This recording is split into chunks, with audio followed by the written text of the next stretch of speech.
Salam, selamat sore, salam sejahtera selalu semua yang hadir tempat ini dan juga yang ada di rumah-rumah melalui streaming.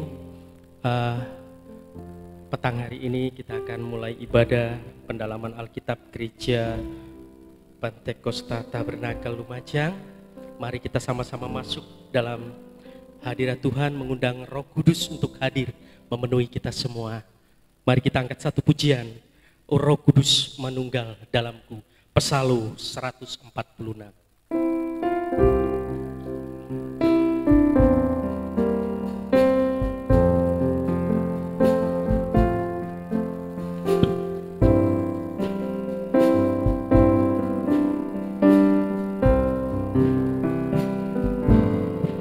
Tiada suatu di dalam diriku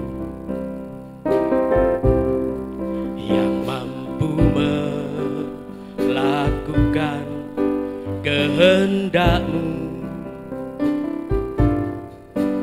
Hanya bila Kau menyertaiku dan tinggal di dalamku. O Roh Suci penolongku, O Roh Suci penghiburku, manunggal dalamku sampai pada langkah terakhir dan berjumpa Dia. Bait yang kedua, nyatakanlah kekurangan,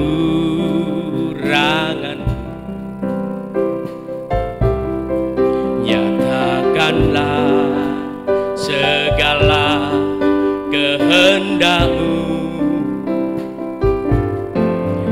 pegang tanganku, pimpin hidupku dalam kebenaran-Mu.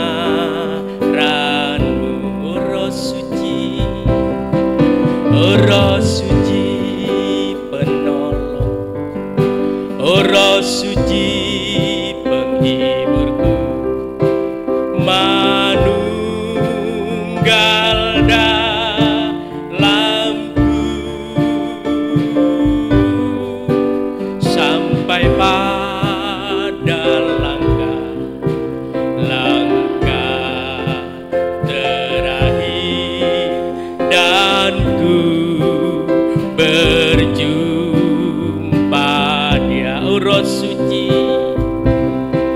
O Roh Suci penolongku, O Roh Suci penghiburku, penuhi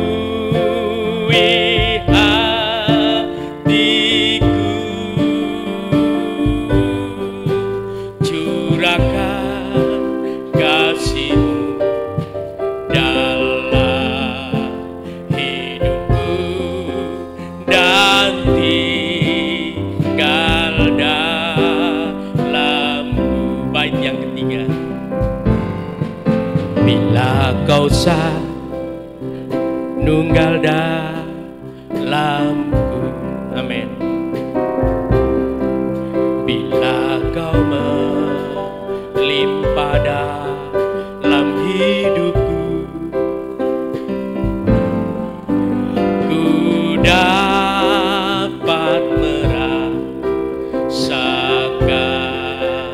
nikmatnya bila ku menyembah-Mu. Katakan, O Roh Suci, O Roh Suci penolongku, O Roh Suci penghiburku, manunggal dalamku sampai pada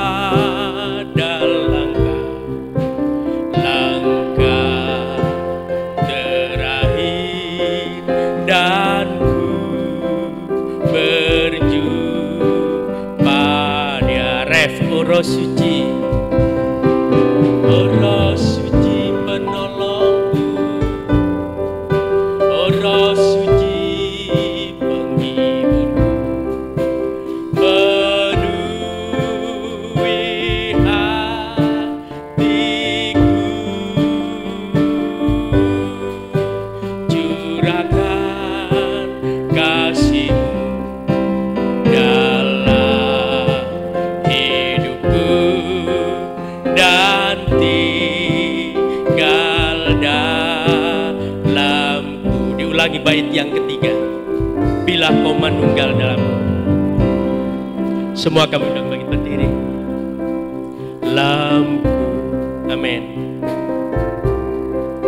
Bila Kau melimpah dalam hidupku,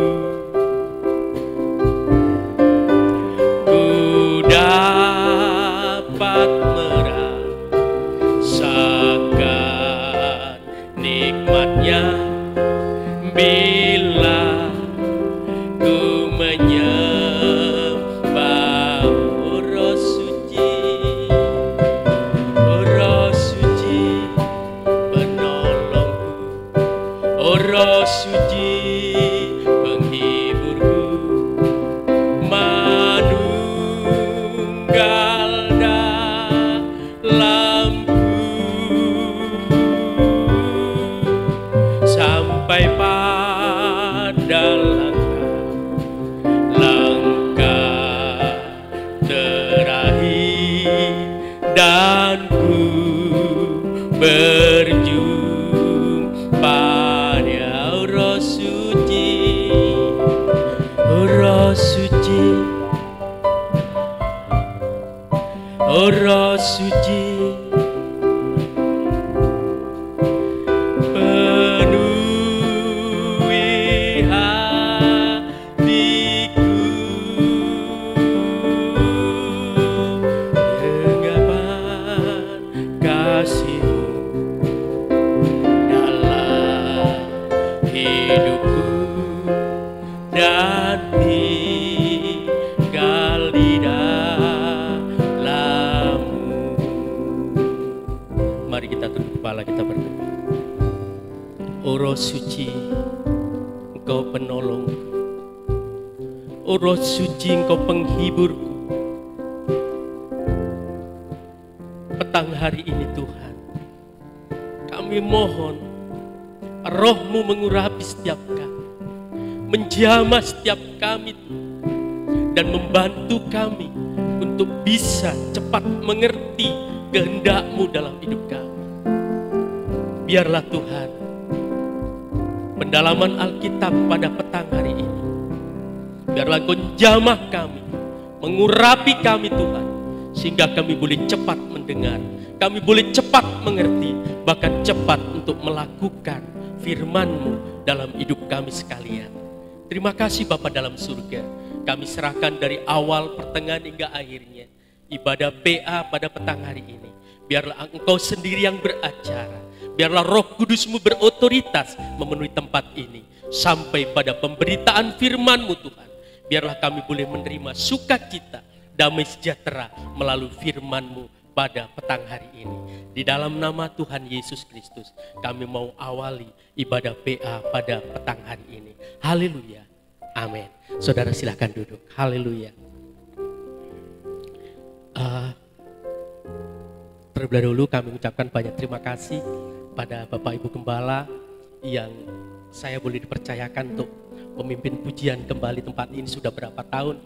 Ini adalah kerinduan saya supaya saya bisa kembali ke tempat ini, dan itu semua bukan karena kami hebat, bukan karena kami kuat, bukan karena kami mampu, tapi Tuhan sangat mengasihi saya.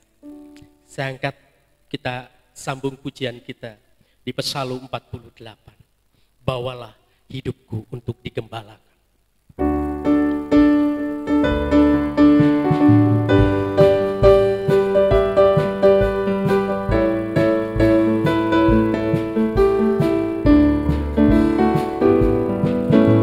Sementara ku hidup di dunia, biar firman-Mu menuntun hamba di tengah-tengah kesukaran. Jangan ku sampai dibimbangkan, bawalah kehidupanku untuk digembalakan. Jangan biarkan ku mengembara, gairahkan kegiatanku di jalur perlombaan sampai kelak mencapai pahala. Bawalah hidupku, bawalah kehidupanku untuk digembalakan. Jangan biarkan ku mengembara, gairahkan kegiatanku di jalur perlombaan sampai kelak mencapai pahala. Bait yang kedua, ku tata jalan kelepasan di dalam setiap persoalan. Bukakan firman-Mu padaku agar ku mengerti maksud-Mu. Bawalah kehidupanku untuk digembalakan. Jangan biarkan ku mengembara, gairahkan kegiatanku di jalur perlombaan sampai kelak mencapai pahala. Bawalah kehidupanku, bawalah kehidupanku untuk digembalakan. Jangan biarkan ku mengembara, gairahkan kegiatanku di jalur perlombaan sampai kelak mencapai pahala. Bait yang ketiga, oh Tuhan, berikan ku kasih-Mu yang tahan segala sesuatu di dalam setiap pergumulan. Ku perlu selalu dikuatkan, bawalah kehidupanku untuk digembalakan. Jangan biarkan ku mengembara, gairahkan kegiatanku di jalur perlombaan sampai kelak mencapai pahala. Bawalah kehidupanku untuk digembalakan. Jangan biarkan ku mengembara, gairahkan kegiatanku di jalur perlombaan sampai kelak mencapai pahala. Bawalah kehidupanku untuk digembalakan. Jangan biarkan ku mengembara, gairahkan kegiatanku di jalur perlombaan sampai kelak mencapai pahala. Sampai kelak mencapai pahala, sampai kelak mencapai pahala. Betul saudara, memang hidup kita memang harus digembalakan supaya kita tidak mengembara Tuhan. Tapi kita percaya di dalam jalur perlombaan untuk mencapai suatu pahala daripada Tuhan, kita harus digembalakan. Mari kita datang untuk menjemput firman Tuhan. Kita datang ke sungai kehidupan, di mana di sana ada firman Tuhan. Di sana kita datang, di sana kita bisa minum, di sana kita bisa hidup. Biar ku datang ke sungaimu Tuhan. Biar ku datang ke sungaimu Tuhan. Biar ku minum ke sungaimu Tuhan. Biar ku hidup dari sungaimu Tuhan. Biar ku datang, biar ku minum, biar ku hidup, biar ku datang, biar ku datang ke sungaimu Tuhan. Biar ku minum di sungaimu Tuhan. Biar ku hidup dari sungaimu Tuhan. Biar ku datang, biar ku hidup, biar ku hidup. Mari semua bangkit berdiri, kita sambut firman. Biar ku datang ke sungaimu Tuhan. Biar ku minum di sungaimu Tuhan. Biar ku hidup dari sungaimu Tuhan. Biar ku datang, biar ku minum, biar ku hidup. Lebih dalam lagi, biar ku datang, biar ku datang ke sungaimu Tuhan. Biar ku minum di sungaimu Tuhan. Biar ku hidup dari sungaimu Tuhan. Ku datang, biar ku minum, biar ku hidup. Sekali lagi, biar ku datang, biar ku, saya serahkan ke sungaimu Tuhan. Biar ku minum dari sungaimu, biar ku hidup dari sungaimu Tuhan. Biar ku datang, biar ku hidup, biar ku hidup.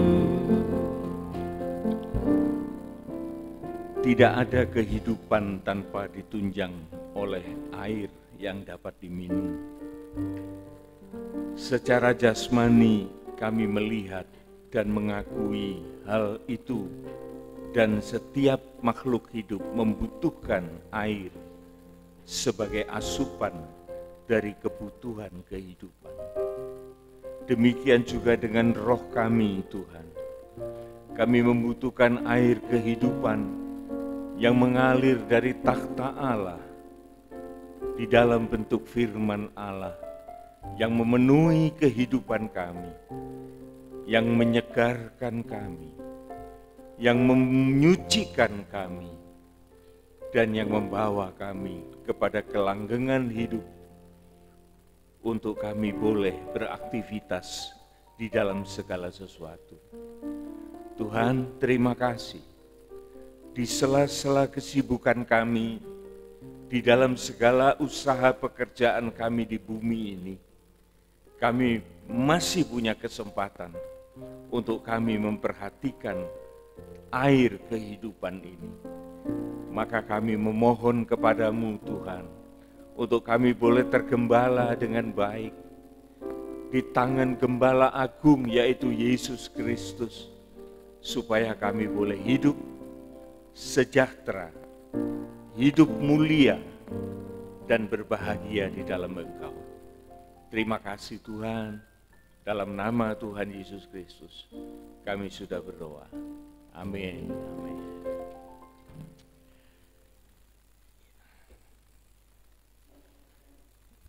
Selamat sore Bapak Ibu yang dikasihi oleh Tuhan, Shalom.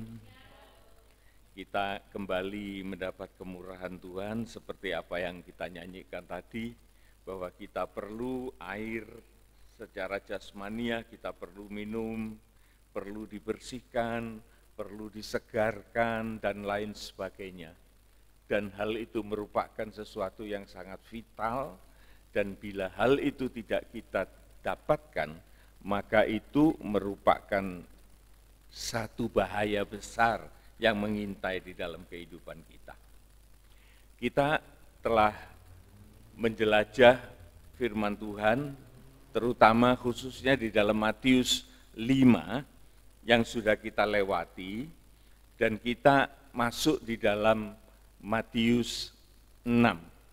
Dan Matius 6 ini permulaan berbicara tentang tentang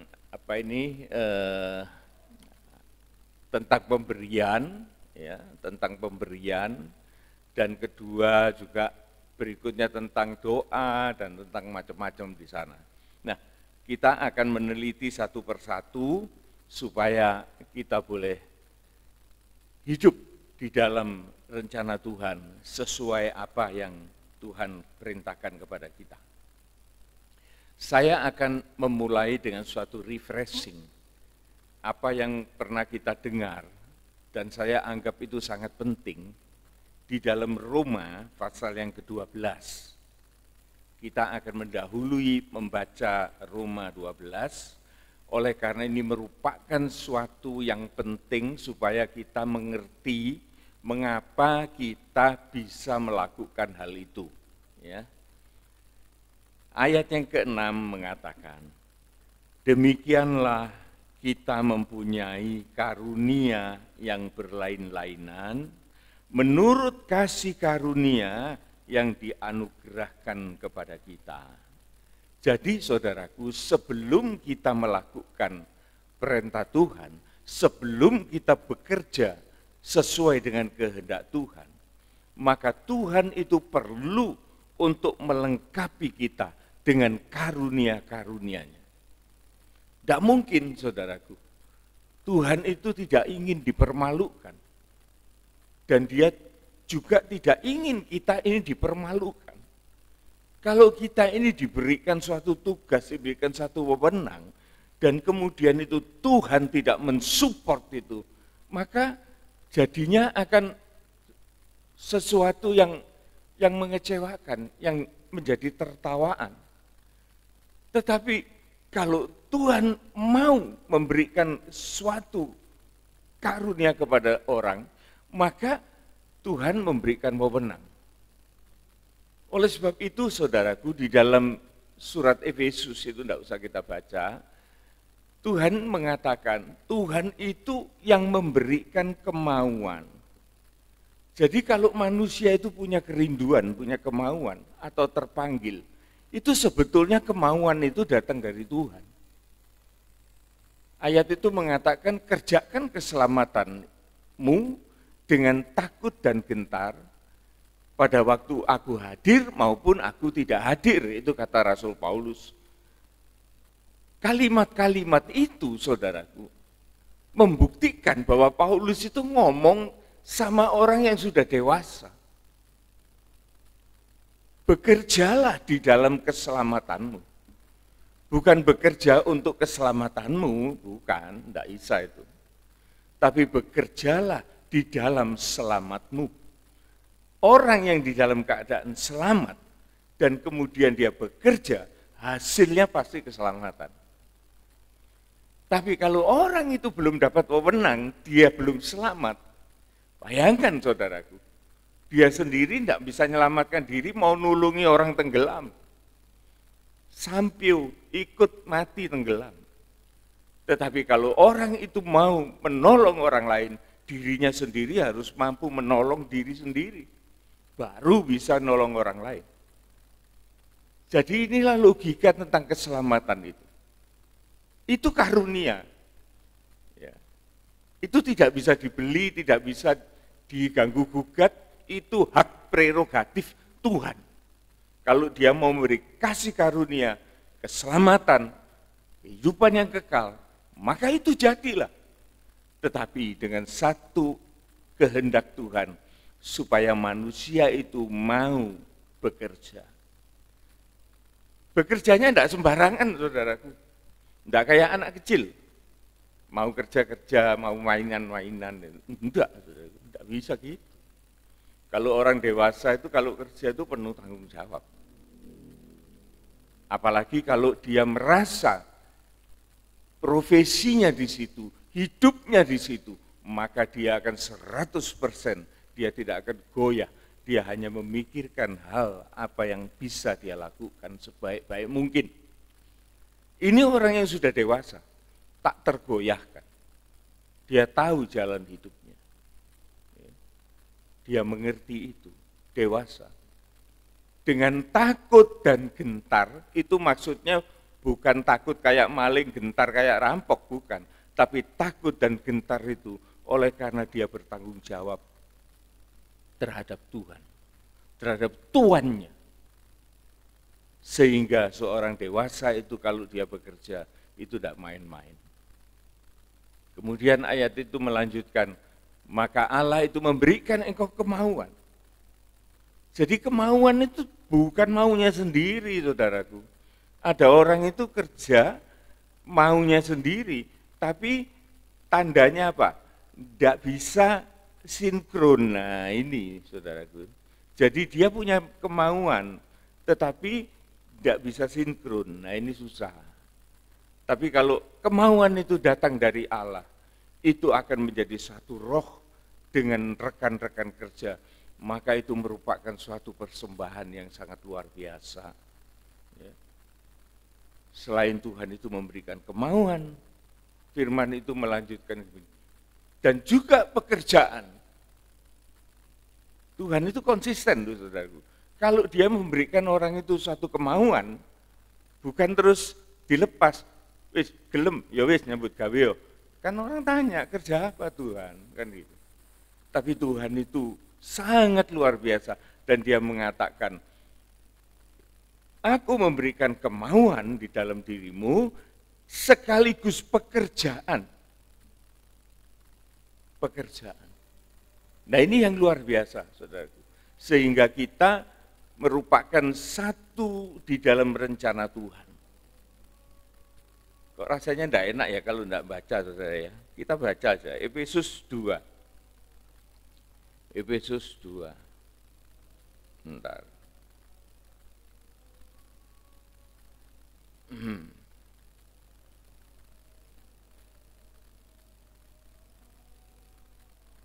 Oh bukan, Filipi, saudaraku, sebentar.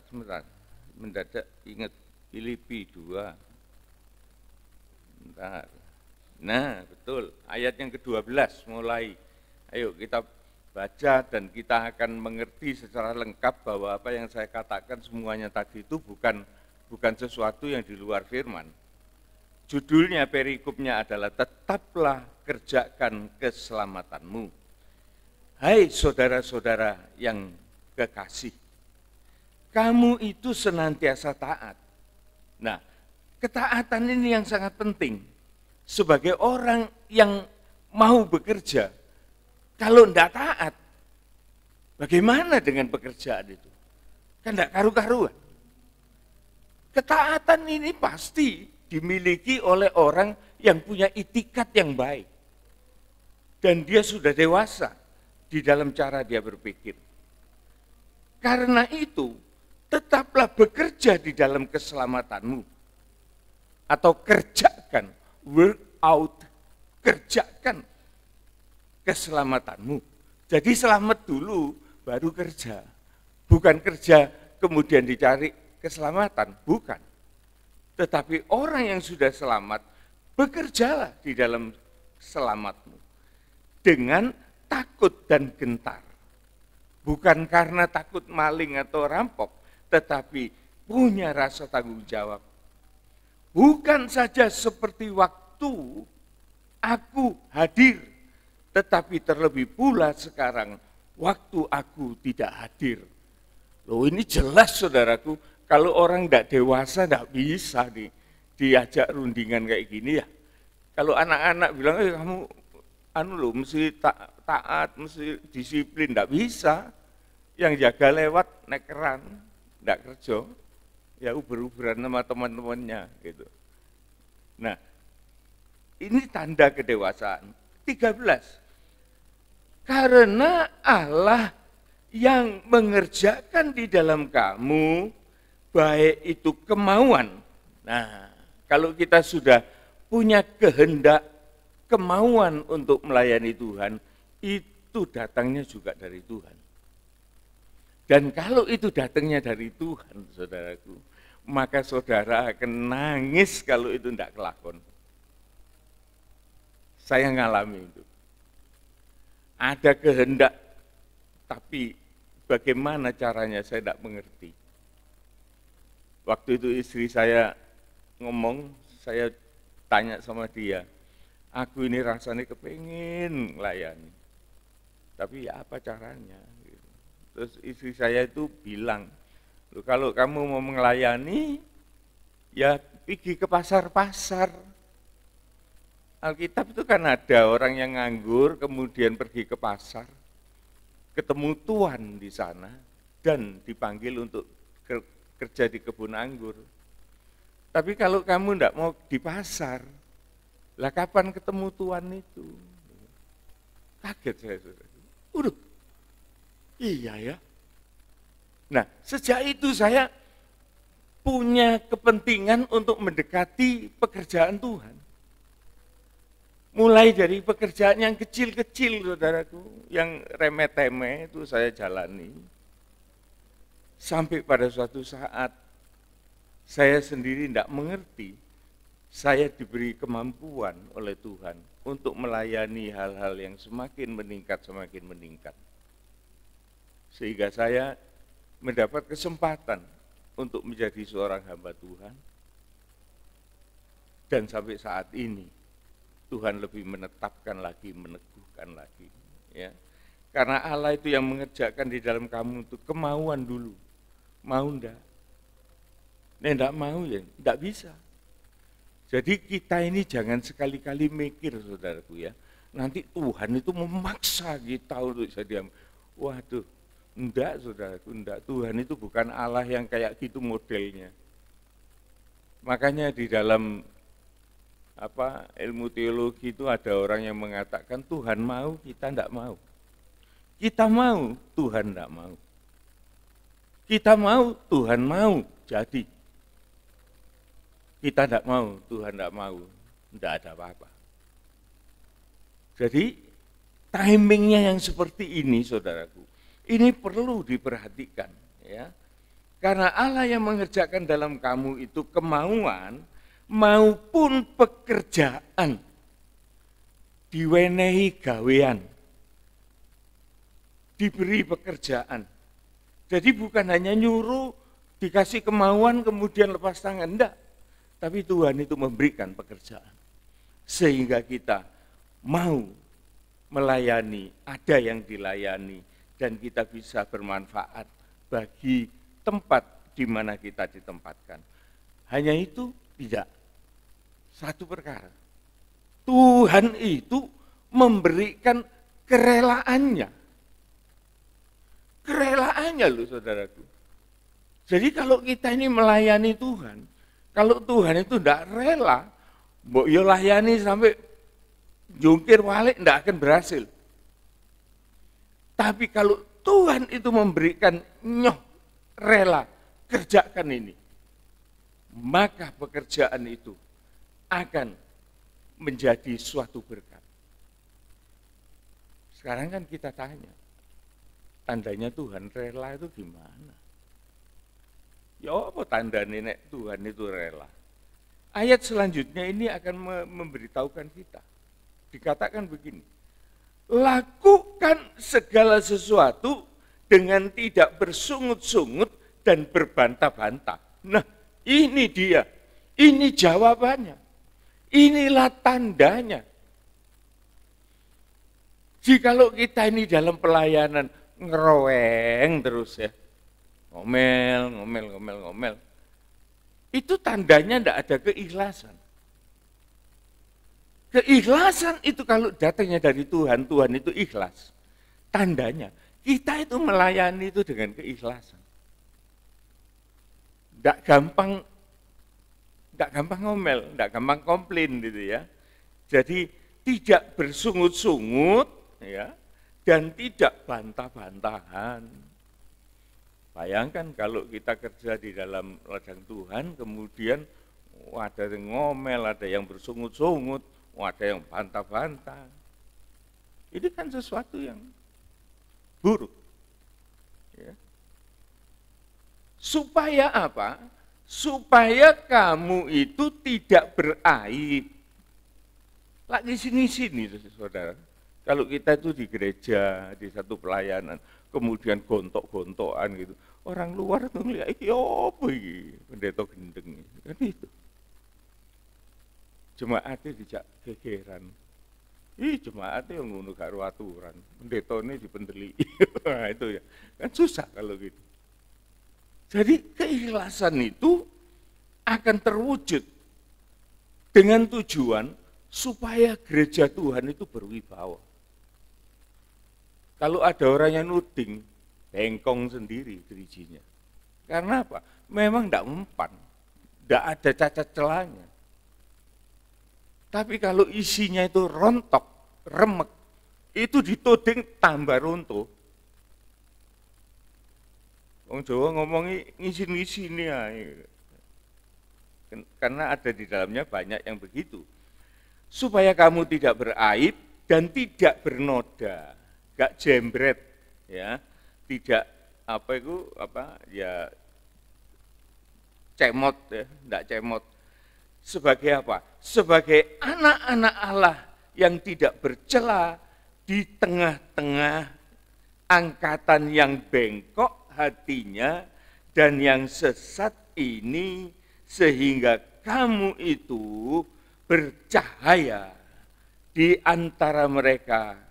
Seperti apa? Seperti bintang-bintang di dunia. Orang banyak berebutan mau jadi bintang film, bintang iklan, bintang radio, bintang nyanyi, dan lain sebagainya. Oke, silakan, itu semua bagus. Tetapi yang terbagus di antara bintang-bintang itu adalah bintang-bintang Allah yang ditetapkan di dalam ladang-ladang Tuhan. Dan dia merupakan suatu contoh atau suatu tuntunan yang bercahaya di antara kegelapan dan bengkoknya zaman yang kita akan lewati. Nah inilah saudaraku yang dikehendaki Tuhan itu, supaya kita melakukan segala sesuatu itu dengan hati yang senang, dengan hati yang gembira. Dan kembali lagi saudaraku, saya kembali lagi di dalam Roma 12 tadi, itu kan belum dibahas. Roma 12 tadi, saudaraku. Nah, karena itu merupakan tanda kalau kita mempunyai karunia. Itu salah satu ya, saya bicarakan itu secara umumnya kayak gitulah, karunia itu. dia itu memang berasal dari Allah, orang yang sudah dewasa, dan kemudian orang yang bisa kerjasama, dan orang yang jelas-jelas itu menerima wewenang itu dari Tuhan, maka dia mengerjakan itu tanpa gontok-gontokan, dan dia melakukan itu dengan baik, dan dia akan menjadi contoh bintang yang bersinar di tengah-tengah kegelapan. Itu sebagai poin ya, kalau kita itu akan menerima karunia-karunia yang lain. Nah, sekarang kita kembali ke Roma 12 itu, dikatakan ayat yang ke-6, demikianlah kita mempunyai karunia yang berlain-lainan, menurut kasih karunia yang dianugerahkan kepada kita. Jika karunia itu untuk bernubuat, baiklah kita melakukan dengan sesuai dengan iman kita. Nah, ini penting saudaraku. Jadi kalau kita bernubuat itu artinya berkhotbah. Dan berkhotbah ini nilainya tinggi loh saudaraku. Tinggi loh. Bagaimana orang-orang disuruh diem, orang satu berbicara, semua nerima. Nah ini tanggung jawabnya ini luar biasa. Apa yang harus kita lakukan? Sesuai dengan iman kita. Bahasa Jawanya mengatakan ojo keladuk lakumu. Cunduk karo firman Tuhan. Jangan melebihi, jangan mengurangkan. Jangan juga sok tahu. Kalau memangnya itu tidak diketahui. Angel saudaraku. Untuk melakukan hal ini aja, seorang pembicara, seorang yang bernubuat, itu kudu hati-hati.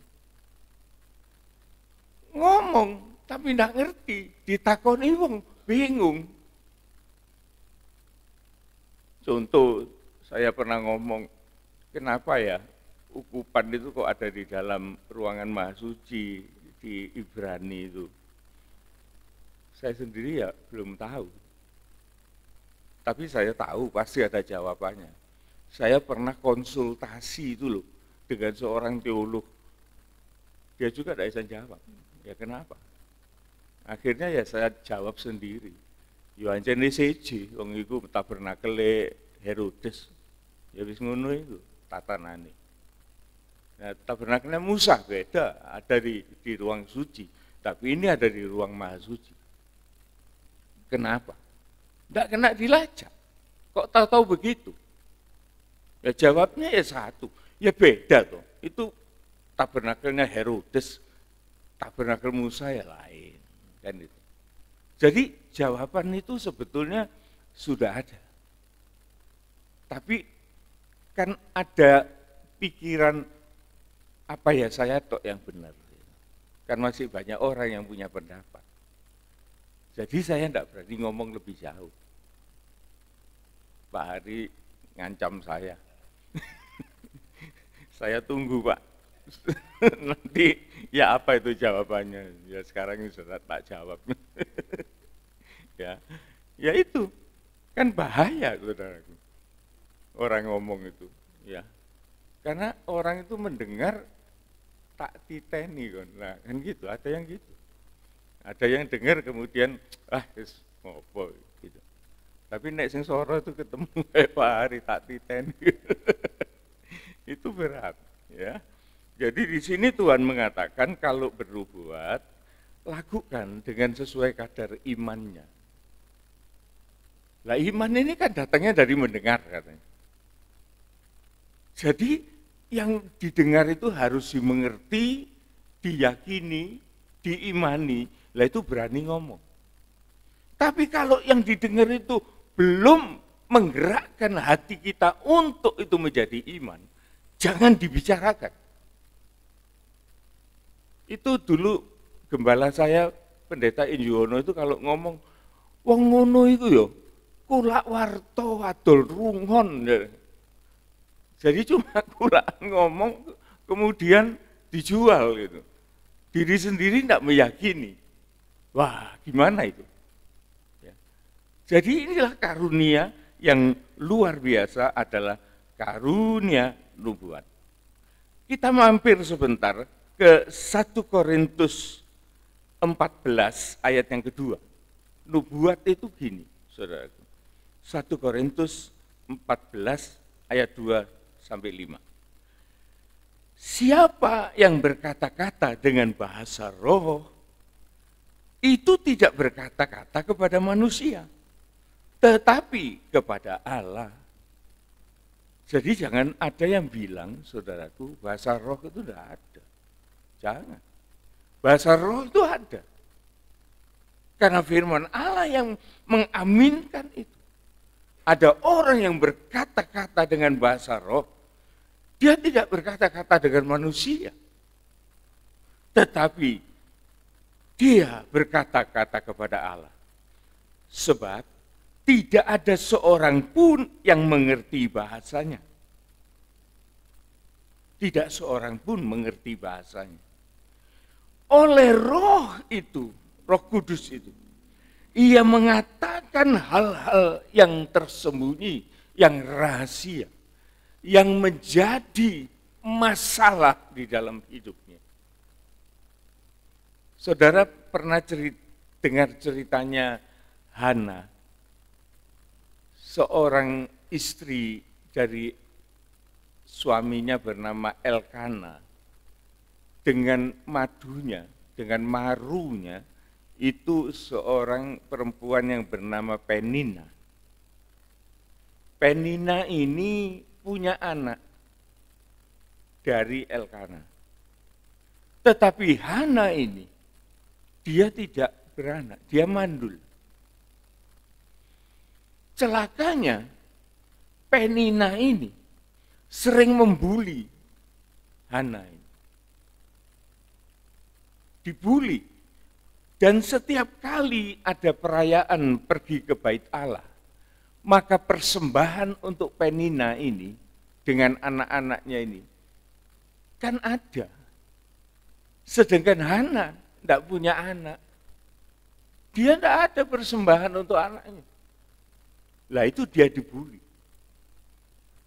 Sampai pada suatu saat, Hana ini merasa sedih, jengkel, dan menderita sangat.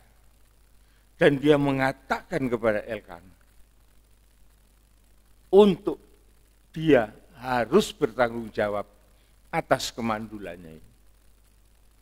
Elkana bingung. Bagaimana mungkin aku bisa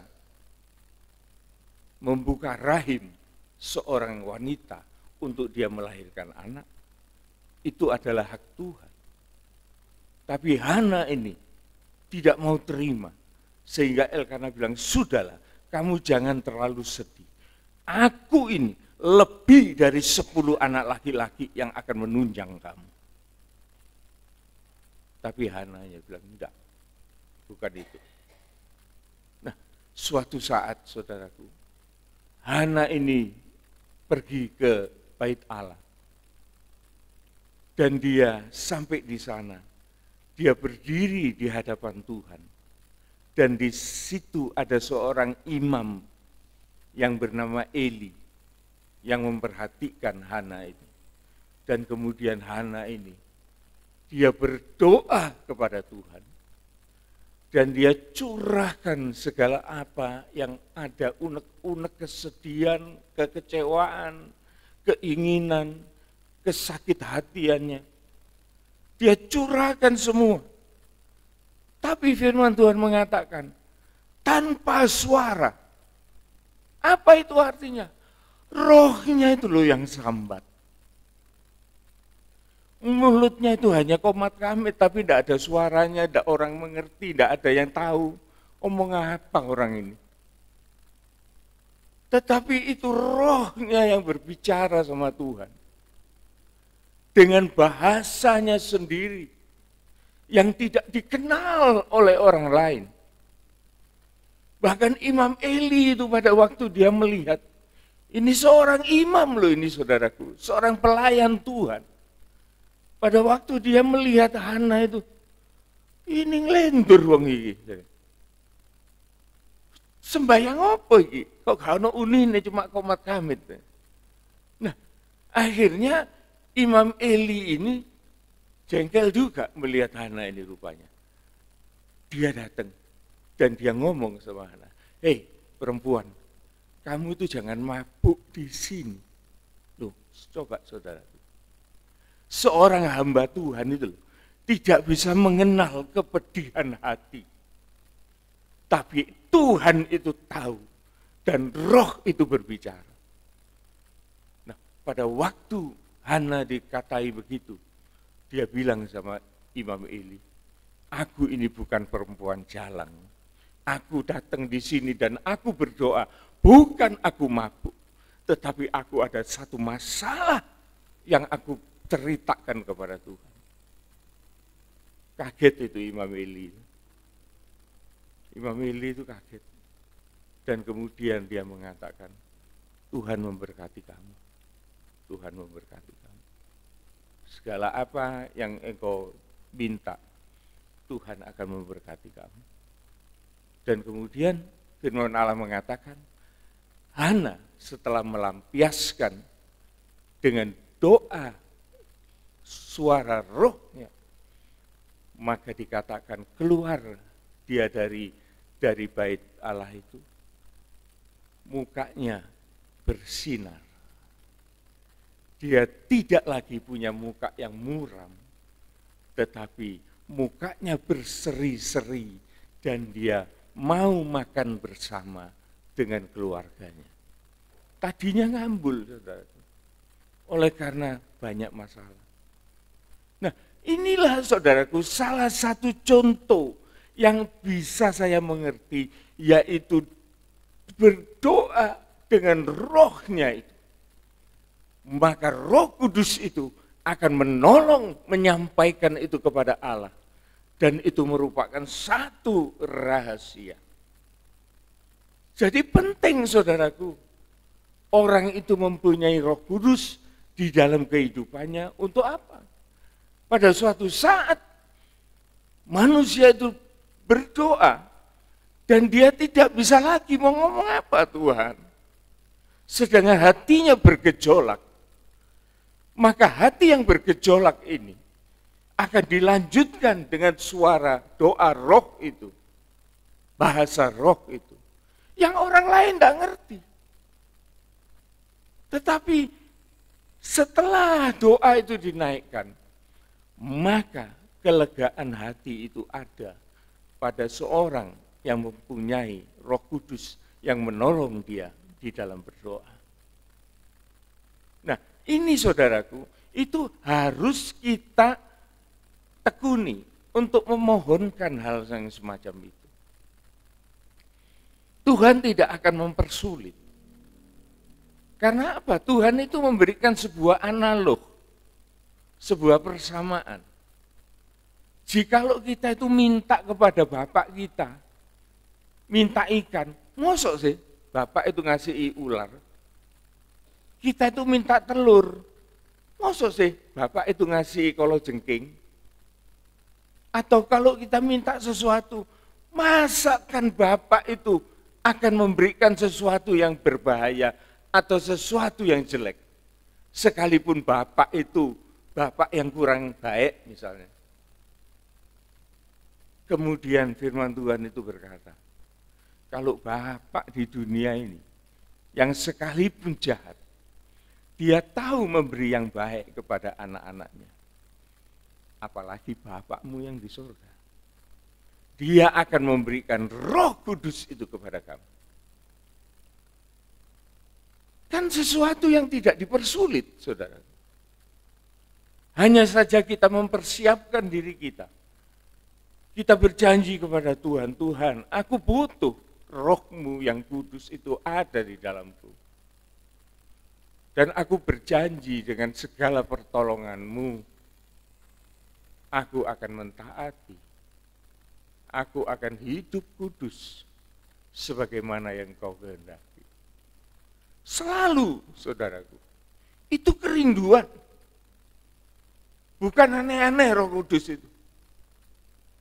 Di dalam pengalaman saudaraku, sekalipun orang bilang, itu subjektif. Iya, saya bilang subjektif. Tapi pengalaman orang itu juga beda-beda. Tapi saya punya satu pengalaman, pada waktu saya mengatakan Tuhan, aku butuh, aku mau. Dan pada waktu hamba Tuhan itu berkhotbah, saya itu mempunyai satu perasaan konteks. Dia itu khusus bicara kepada saya. Dan rasanya apa yang saya minta itu dijawab.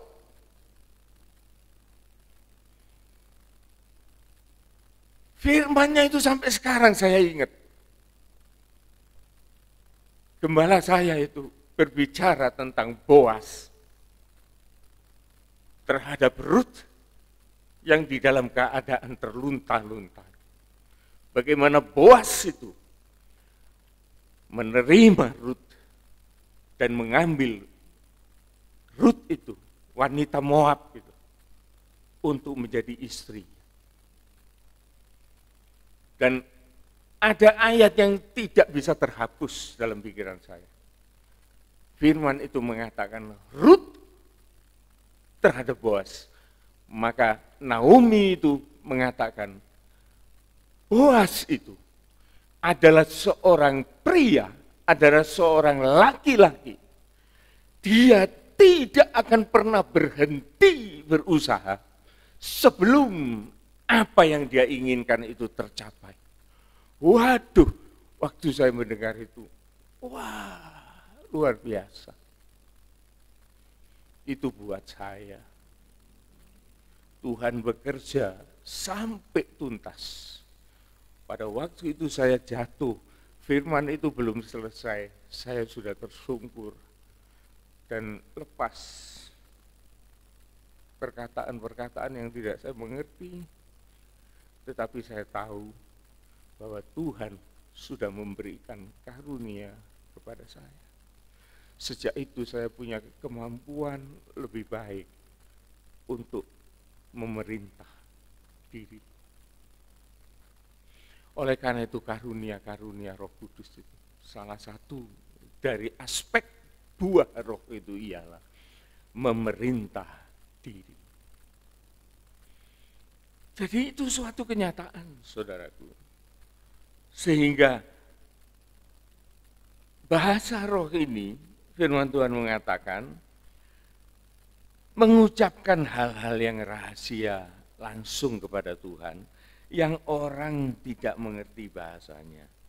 Tetapi yang jelas bagi orang yang mengucapkan doa dalam kata-kata bahasa roh itu, setelah selesai itu, hatinya damai sejahtera. Damai, saudaraku. Sejak itu, saudaraku, terus terang saya katakan, saya sulit untuk membenci orang itu. Sulit. Tidak seneng iya, tapi benci itu enggak. Marah iya, tapi setelah marah, enggak ada itu kepahitan itu. Ketemu ya oke, enggak ada apa-apa. Padahal saya ditipu, saya diteror, saya diperlakukan bagaimanapun juga. Waduh, pada waktu kejadiannya itu memang rasanya marah gitu. Tapi setelah itu ketemu orangnya itu sama sekali, saudara, enggak ada. Bukan karena saya itu kayak gitu, bukan. Sejatinya saya itu pendendam. Tapi karena kuasa Roh Kudus itu menempati kehidupan kita dan Dia memimpin jalan kehidupan kita, maka dimanapun kita berada, kita yakin bahwa Tuhan itu menyertai perjalanan hidup kita. Dan ini satu keuntungan. Dan Tuhan mau memakai, saudaraku. Saya ulangi Korintus 14 ayat 2.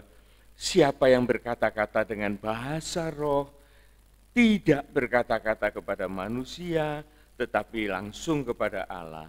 Sebab tidak ada seorang pun yang mengerti bahasanya, sekalipun itu seorang hamba Tuhan. oleh Roh Guru Besar, ia mengucapkan hal-hal yang rahasia, yang dia tidak bisa menyelesaikan. Ya. Ayat yang ketiga, tetapi siapa yang bernubuat? Nah ini, siapa yang bernubuat? Ia berkata-kata kepada manusia. Oleh sebab itu bahasa roh itu jangan dipakai buat pameran.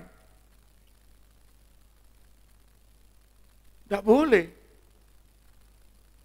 Lu tidak bisa ya bro, saya sudah kadang ngomong terus tidak bisa ditahan. Tidak begitu. Ada firman Tuhan yang mengatakan, roh itu taat kepada nabinya. Kalau engkau nabinya dan ada roh ada di dalammu, maka kamu berkuasa atas roh itu. Karena Tuhan itu tidak menghendaki kekacauan, tetapi Tuhan itu mau ketertiban. Dulu saya tidak ngerti, saudaraku. Ada orang di dalam gereja katanya kepenuhan Roh Kudus, kursi-kursi dibanting. Waduh, gubrak-gubrak, mencak-mencak, menari-menari. Terus ngomongnya itu malah gak karu-karuan, jadi hujatan. Saya pikir, ya apa sih roh kok kayak gini. Tetapi roh yang betul ini, saudara, bekerja pada saat kita sangat membutuhkan. Dan dia menjadikan satu pengayom, pengantar dalam kehidupan kita. Tetapi siapa yang bernubuat? Ia berkata-kata dengan manusia. Ya, mana tadi? Nah, ini dia. Suka lompat ini.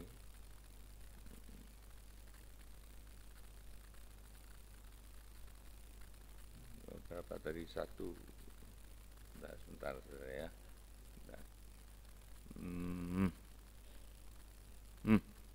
Ya, ketemu. Tetapi siapa yang bernubuat, ia berkata-kata kepada manusia. Apa? Nubuat itu apa? Nubuat itu membangun. Membangun. Jadi ada kuasa untuk membangun. Membangun apa? Membangun iman orang, membangun rohani orang, memberikan kedewasaan, memberikan pandangan, cara berpikir dan lain sebagainya. Ia membangun, kemudian menasehati. Di dalam nubuat, di dalam khotbah itu ada kuasa untuk membangun, untuk menasehati, dan juga untuk menghibur. Supaya orang yang berada di dalam kesusahan itu memiliki satu solusi, satu way out, satu kekuatan, satu kemampuan untuk dia survive, untuk dia mengatasi hal itu. Itu perlunya orang mendengarkan khotbah. Bernubuat itu adalah berkhotbah. Di dalam khotbah itu harus punya kuasa untuk membangun dan menasehati dan menghibur. Ayat yang keempat mengatakan, siapa yang berkata-kata dengan bahasa roh, dia itu membangun dirinya sendiri. Nah ini tadi yang saya katakan ya. Jadi kalau orang itu sudah, dia berdoa di dalam rohnya, maka apa yang dia katakan itu tersampaikan kepada Tuhan, maka ia terbangun dirinya sendiri. Tetapi siapa yang bernubuat, ia itu membangun jemaat. Aku suka supaya kamu semua berkata-kata dengan bahasa roh. Jadi tidak dilarang. Saudara. Rasul Paulus mengatakan, aku suka kalau kita semua punya roh, dan kita dalam doa berbahasa roh. Tetapi lebih daripada itu, supaya kamu bernubuat, supaya kita ini bisa menyampaikan firman. Mengapa? Sebab orang yang bernubuat, orang yang berkhotbah, itu lebih berharga daripada orang yang berkata-kata dengan bahasa roh. Kecuali Kalau orang itu juga bisa menafsirkannya, sehingga jemaat itu bisa dibangun. Nah, inilah saudaraku, karunia tentang kemampuan kita untuk bernubuat. Ya, kita kembali ke Roma 12. Ayat 6 tadi mengatakan, demikianlah kita mempunyai karunia berlain-lainan menurut kasih karunia yang dianugerahkan kepada kita. Jika karunia itu untuk bernubuat, baiklah kita melakukannya sesuai dengan iman kita. Itu tentang nubuat. Kemudian ayat yang ke-7 dari Roma 12, jika karunia itu untuk melayani, baiklah kita melayani. Jika karunia itu untuk mengajar, baiklah kita mengajar. Melayani ini saudaraku, untuk zaman gereja ini, gereja itu harus punya 4 pelayanan pokok di dalam gereja itu sendiri. Pertama ialah diakonia, saling memperhatikan, saling menolong, saling ngajeni, saling ngewongke. Itu kita berdiakoni. Oleh karena kita saling memperhatikan satu dengan yang lain. Melayani, diaken. Koinonia. Koinonia itu ialah sebangsa sel group. Itu harus, gereja itu harus punya. Gereja yang hidup, koinonia, jadi menjangkau, mengumpulkan, persekutuan. Ada koinonia secara massal seperti hari Minggu, itu adalah kebaktian raya. Itu koinonia, pengumpulan. Ya. Kemudian ada pelayanan marturia. Marturia itu adalah pelayanan-pelayanan bersaksi, kesaksian. Di dalam penginjilan dan di lain-lain lapangan yang kita jalani. Kesaksian itu perlu ada kesaksian di dalam gereja itu. Kita belum terbiasa itu, saudara. Kalau ada ruang kesaksian, maka semuanya sungkan. Sehingga pembuka mengatakan, WL-nya mengatakan, minggu depan ya. Nah, saya duduk di situ ya, tak titeni. Memang enggak ada terus. Tapi ini seharusnya bisa digalakkan supaya gereja itu memenuhi apa yang dikaruniakan kepadanya. Ada diakonia, ada koinonia, ada marturia. Yang penting lagi satu ialah didake. Didake itu belajar, saudaraku.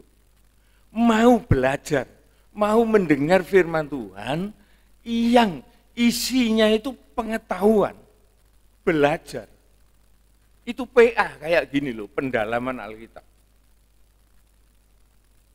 Jadi kita itu betul-betul ngerti, oh iku tah sing diarani Roh Kudus iku. Oh iku tah sing diarani tugas-tugas gereja. Oh iku sing diarani begini begitu. Jadi kita lebih fokus, ya, lebih fokus. Didake. Didake itu belajar. Sehingga kita ini menjadi orang Kristen bukan hanya yang saya katakan tadi, kulak warto adol rungon, tetapi kita belajar, kita tahu seluk-beluknya itu. Tidak gampang loh saudaraku orang belajar itu. Saya memang tidak pernah sekolah teologi, tetapi saya sering berada di kalangan teologi. Saya tahu beratnya mahasiswa-mahasiswa itu belajar. Untuk jadi STH saya itu paling berat itu, saudara. Oleh karena mulai dari dasar itu, banyak yang dia harus mengerti. Setelah jadi STH, ambil lagi MTH. MPH itu juga saya pernah ngikuti kuliahnya, tetapi sebagai peserta aja. Saya lihat mahasiswa-mahasiswa itu, dosennya itu tinggal ngomong, baca buku ini, baca buku ini, baca buku ini. Nanti pada pertemuan kita akan membahas. Bukunya itu sak gini. Saya pikir, waduh, moco sak mene, modar. Tapi mereka itu harus begitu. Memang orang sekolah itu enggak jamin, saudaraku. Enggak jamin jadi orang baik, enggak. Beda, saudaraku. Tapi orang sekolah itu orang jadi pinter. Dan pengetahuannya luas.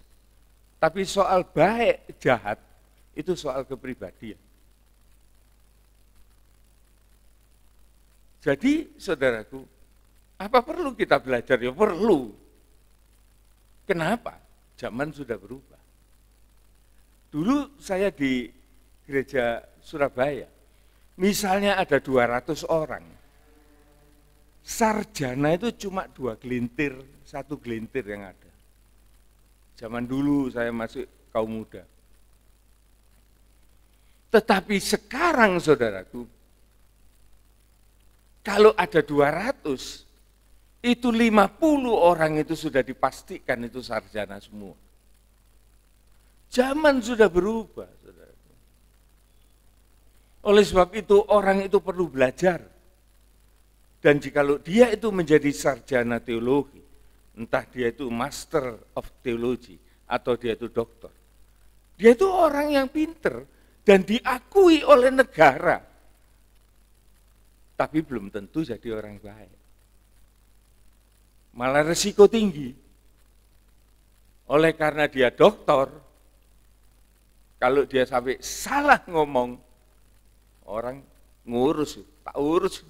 Sing ngomong sapa? Iku sing ngomong dokter. Ayo diurus. Nah, pikiran kita harus begini, saudaraku. Dokter ae iso salah. Dokter iso salah. Lah kuwi iki apa? Nah, itu seharusnya kita itu mikirnya gitu. Hanya saja karena dia itu dokter, dia itu salah, banyak yang memperhatikan, banyak yang mengambil keuntungan. Orang yang punya titel, saudaraku, itu tanggung jawabnya berat. Seperti anak ayam. Kalau kepalanya tatu, keluar darah, jangan dicampur di dalam kandang sama-sama anak ayam. Mati dia, dipatokin. Jadi kalau ada ayam, anak ayam itu kepalanya berdarah, itu mesti disingkirkan, diamankan. Kalau dia dicampur, habis ya. Sama seperti bisnismen, pengusaha. Kalau sudah ada pengusaha itu, yang lain itu ngeliat-ngeliat ini, oh ketoknya apa bangkrut nih. Sudah, tambah mati itu. Oleh sebab itu seorang bisnismen, seorang pengusaha, pada waktu dia mau jatuh, dia akan malah menunjukkan bahwa dia itu hebat. Sehingga orang nggak tahu kalau dia itu sudah utangnya sudah banyak. Sudah di ujung tanduk. Tapi supaya dia bisa bertahan, supaya dia tidak mati, maka dia menunjukkan masih eksis. Nah, saudara, didaki, belajar, itu sangat dibutuhkan. Nah kalau kita yang ngomong salah-salah, ya gak ono sing ngurus. Malah apa diurus? Nah, tapi kita juga jangan punya pikiran, wah aku bener terus, gak ono sing maido. Loh, ya enggak gitu. Jadi serba susah, saudara. Tapi Tuhan tahu bahwa gereja Tuhan ini, dia harus berusaha untuk tidak melampaui iman apa yang dia mengerti, apa yang dia katakan, supaya aman terlindung di dalam kuat kuasa kebenaran firman Tuhan. Ini yang Tuhan mau. Dan yang kelima, adalah liturgia. Di dalam gereja ini ada liturgi, ada acara-acara dan lain sebagainya. It's okay. Tetapi yang 4 itu, yaitu diakonia, koinonia, marturia, didake, itu harus ada. Supaya gereja itu hidup. Ya.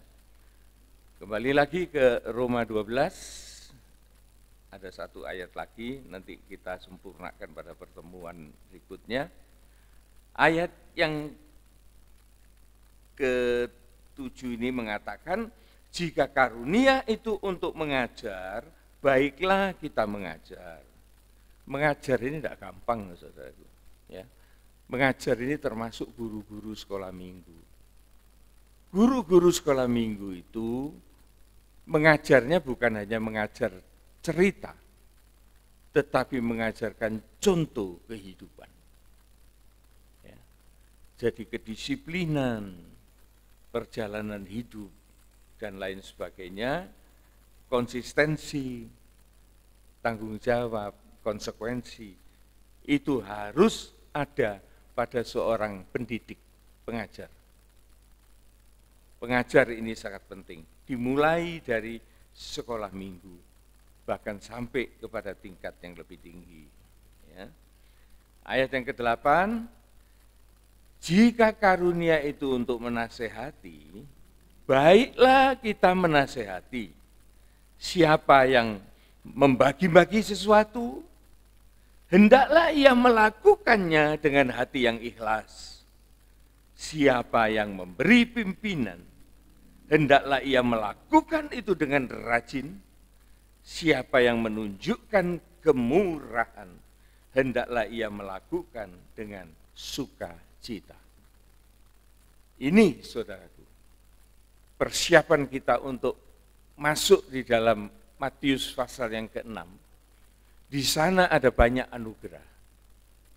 Tetapi ada anugerah-anugerah yang tercantum di dalam Roma 12. Sehingga apabila kita melakukan segala yang ada di Matius 6 itu, kita mengerti dasarnya itu semua adalah anugerah. Tanpa anugerah tidak bisa kita lakukan apa-apa. Tanpa anugerah maka kita capek di jalan dan kita akan tersungkur dan tidak akan punya kemampuan untuk melakukan segala sesuatu. Dan kalau kita tidak menyadari anugerah, ini lebih celaka lagi. Kalau kita paksakan untuk jalan, maka kita berjalan di tengah-tengah jalan kesombongan.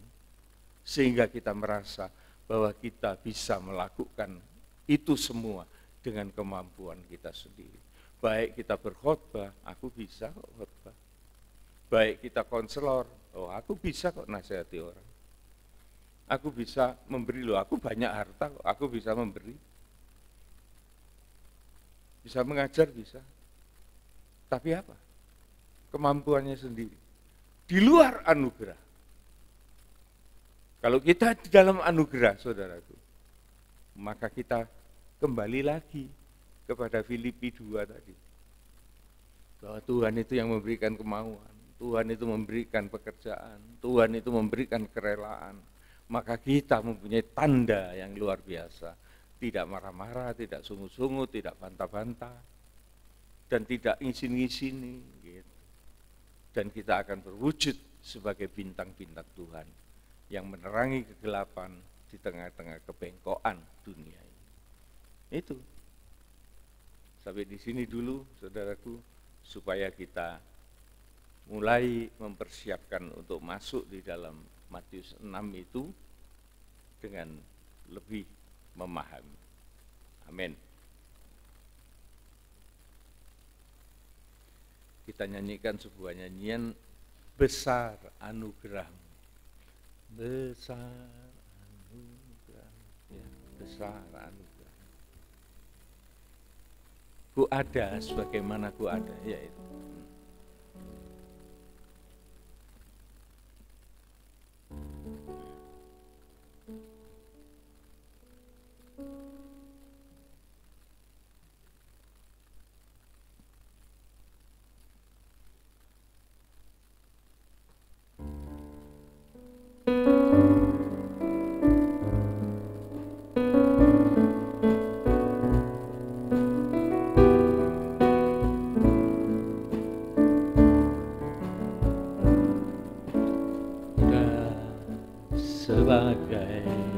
aku ada berdiri menghadap takhta-Mu Bapa, semua karena anugerah-Mu yang telah selamatkanku dalam segala kelimpahan. Ku layak untuk melayani Tuhan, semua karena anugerah-Mu tercurah bagiku. Besar anugerah-Mu, berlimpah kasih-Mu, semakin hari semakin bertambah. Besar anugerah-Mu, besar anugerah-Mu, besar anugerah-Mu, berlimpah kasih-Mu, semakin hari semakin bertambah. Besar anugerah-Mu, besar anugerah-Mu. Kita bangkit berdiri. Anugerah-Mu, berlimpah kasih-Mu, semakin hari semakin bertambah. Besar anugerah-Mu. Tuhan, sungguh besar anugerah-Mu. Kami tidak memiliki secuil pun kemampuan untuk masuk di dalam pelayanan-Mu yang kudus, jikalau Engkau tidak berkemurahan untuk memberikan kesempatan kepada kami. Dan kami tidak akan menerima apa-apa apabila Engkau tidak memberikan kami kemauan, apabila Engkau tidak memberikan kami pekerjaan yang untuk kami lakukan, apabila Engkau tidak memberikan keikhlasan, maka segala usaha kami akan sia-sia dan mempermalukan diri kami sendiri. Tuhan, oleh sebab itu di dalam PA ini kami boleh melihat suatu kenyataan dari perjalanan hidup kami sebagai manusia. Hanya oleh anugerah, hanya oleh kasih karunia, kami diselamatkan melalui iman dari sesuatu tentang Engkau yang kami dengar. Maka Engkau memberikan keikhlasan kepada kami untuk mengerti dan kami beriman atas kebenaran firman yang kami dengar. Terpujilah nama-Mu ya Tuhan. Berikan kerinduan kepada sidang jemaat-Mu untuk mereka boleh mendewasakan diri, supaya mereka pun juga akan mendapat bahagian di dalam pelayanan. Bukan pelayanan yang kosong, yang sia-sia, tetapi suatu pelayanan yang menunjukkan buah-buah, yang menunjukkan hasil dari pekerjaan Roh Kudus yang ada di dalam kehidupan kami masing-masing. Tolong kami Tuhan, supaya jangan ada kesombongan di dalam diri kami dan meringankan anugerah. Sebelum kami kembali ke rumah kami masing-masing Tuhan, kami mohon berkat-Mu. Saudara-saudaraku yang dikasihi oleh Tuhan Yesus Kristus, terimalah segala anugerah dari Allah Bapa, Putra, dan Roh Kudus. damai sejahtera, sukacita, keselamatan yang kekal, yang akan menjadi milik kita, dan juga ditambahkan dengan segala berkat-berkat jasmania, untuk boleh hidup layak di bumi ini, dan juga mampu memberkati kepada yang lain. Dalam nama Tuhan Yesus Kristus, kami sudah berdoa. Amin, amin. Tuhan berkati.